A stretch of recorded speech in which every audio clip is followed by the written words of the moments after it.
Hi friends, എല്ലാവർക്കും പൊടീസ് വേൾഡിലേക്ക് സ്വാഗതം. ഇന്ന് ഓട്സ് വെച്ചിട്ട് വളരെ എളുപ്പത്തിൽ തയ്യാറാക്കിയെടുക്കാൻ പറ്റുന്ന ഒരു ഈവനിങ് സ്നാക്കിൻ്റെ റെസിപ്പിയുമായിട്ടാണ് ഞാൻ വന്നിട്ടുള്ളത്.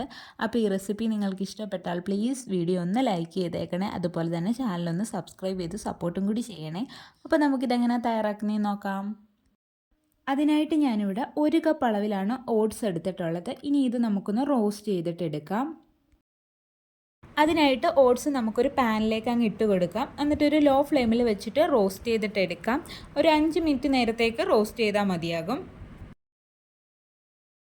അപ്പോൾ ഇതാ ഒരു 5 മിനിറ്റൊക്കെ ആയിട്ടുണ്ട്. ഇനി ഫ്ലെയിം ഓഫ് ചെയ്തിട്ട് നമുക്കിതൊരു പാത്രത്തിലേക്ക് അങ്ങ് മാറ്റി വെക്കാം. ഇനി ഇതിലേക്ക് നമുക്ക് കുറച്ച് കാര്യങ്ങളും കൂടി ചേർത്ത് കൊടുക്കാൻ വേണ്ടിയിട്ടുണ്ട്. അപ്പോൾ അതൊക്കെ ഒന്ന് ചേർത്ത് കൊടുക്കാം. അതിനായിട്ട് ഞാനിവിടെ ഒരു മീഡിയം സൈസ് സവാളയുടെ പകുതി സവാളയാണ് എടുത്തിട്ടുള്ളത്. അത് ഈ രീതിയിലൊന്ന് ചോപ്പ് ചെയ്തെടുത്തിട്ടുണ്ട്. അതൊന്ന് ഇട്ട് കൊടുത്തിട്ടുണ്ട്. പിന്നീട് ചേർത്ത് കൊടുക്കുന്നത് ക്യാരറ്റാണ്. ഒരു ചെറിയ ക്യാരറ്റിൻ്റെ പകുതി ക്യാരറ്റ് എടുത്തിട്ടുണ്ട്. അതൊന്ന് ഗ്രേറ്റ് ചെയ്തെടുത്തതാണ്. അപ്പോൾ അതൊന്ന് ചേർത്ത് കൊടുത്തിട്ടുണ്ട്. അതിനുശേഷം ഒരു ചെറിയ കഷ്ണം ഇഞ്ചി ചോപ്പ് ചെയ്തതും കൂടി ചേർത്ത് കൊടുക്കാം. പിന്നീട് ചേർത്ത് കൊടുക്കുന്നത് ഒരു പച്ചമുളക് ചെറുതായിട്ടൊന്ന് അരിഞ്ഞെടുത്തതാണ്. അപ്പം പച്ചമുളകിൻ്റെ എണ്ണമൊക്കെ നമ്മുടെ എരിവിനനുസരിച്ചിട്ട് ചേർക്കുക കേട്ടോ. അതുപോലെ തന്നെ ഉണക്കമുളക് ഇഷ്ടമാണെങ്കിൽ അതും ചേർത്ത് കൊടുക്കാവുന്നതാണ്. പിന്നീട് കുറച്ച് കറിവേപ്പിലയും കൂടി അരിഞ്ഞത് ചേർത്ത് കൊടുത്തിട്ടുണ്ട്. അതുപോലെ തന്നെ ഒരു 1/2 ടീസ്പൂൺ അളവിൽ മഞ്ഞൾപ്പൊടി ചേർത്ത് കൊടുക്കുകയാണ്. പിന്നീട് ഒരു ടീസ്പൂൺ അളവിൽ കാശ്മീരി ചില്ലി പൗഡറും കൂടി ചേർത്ത് കൊടുക്കുകയാണ്. ഇപ്പോൾ സാധാ മുളക് പൊടിയാണ് ചേർക്കുന്നതെങ്കിൽ 1/2 ടീസ്പൂൺ ചേർത്താൽ മതിയാകും. ഇനി നമുക്കിതിലേക്ക് ആവശ്യമായിട്ടുള്ള ഉപ്പും കൂടി ചേർത്ത് കൊടുക്കാം. ഉപ്പിടുമ്പോൾ എപ്പോഴും ആദ്യം ഇത്തിരി കുറവ് ഇട്ട് കൊടുത്താൽ മതി. പിന്നീട് നമ്മളൊന്ന് ടേസ്റ്റ് ചെയ്ത് നോക്കിയിട്ട് കുറവാണെന്നുണ്ടെങ്കിൽ പിന്നീട് ചേർത്താൽ മതി. ആദ്യമേ കൂടിപ്പോയി കഴിഞ്ഞ് കഴിഞ്ഞാൽ ഇങ്ങനെയുള്ള സ്നാക്കൊക്കെ ആകുമ്പോൾ കഴിക്കുമ്പം നല്ല ബുദ്ധിമുട്ടായിരിക്കും ഉപ്പ് കൂടിയാൽ. അപ്പോൾ അതൊന്ന് പ്രത്യേകം ശ്രദ്ധിക്കണേ. അടുത്തതായിട്ട് നമുക്കിതിലേക്ക് മൈദയും കൂടി ചേർത്ത് കൊടുക്കാം. ഞാനിവിടെ ഒരു ടേബിൾ സ്പൂൺ അളവിലാണ് മൈദ എടുത്തിട്ടുള്ളത്. ഇനി ചേർത്ത് കൊടുക്കുന്നത് 1 ടീസ്പൂൺ അളവിൽ അരിപ്പൊടി കൂടിയാണ്. അപ്പോൾ അതും കൂടി ചേർത്ത് കൊടുക്കാം.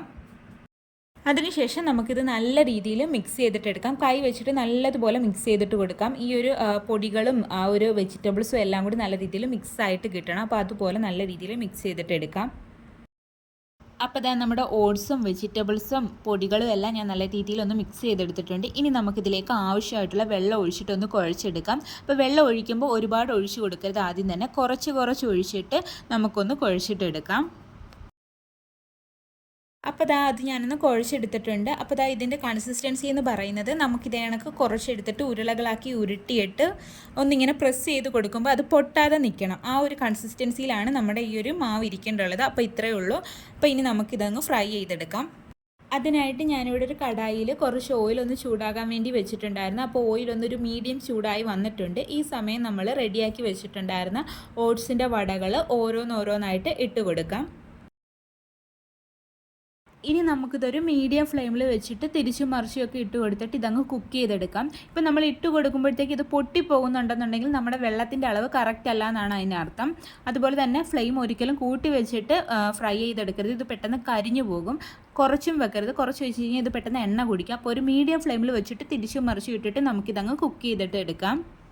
അപ്പോൾ നമ്മുടെ ഓട്സ് വെച്ചിട്ടുള്ള സ്നാക്ക് ഇവിടെ കുക്കായി വന്നിട്ടുണ്ട്. ഒരു ഗോൾഡൻ ബ്രൗൺ കളറായി വന്നിട്ടുണ്ട്. ഈ സമയം നമുക്കിതങ്ങ് എടുത്തു മാറ്റാം. ഞാനിവിടെ ഒരു ചെറിയ സൈസിലാണ് റെഡിയാക്കി എടുത്തിട്ടുള്ളത്. ഇപ്പോൾ ഇതിൽ വലിയ സൈസിലൊക്കെ നിങ്ങൾക്ക് ഉണ്ടാക്കണമെങ്കിൽ അങ്ങനെ റെഡിയാക്കി എടുക്കാൻ പറ്റുന്നതാണ്.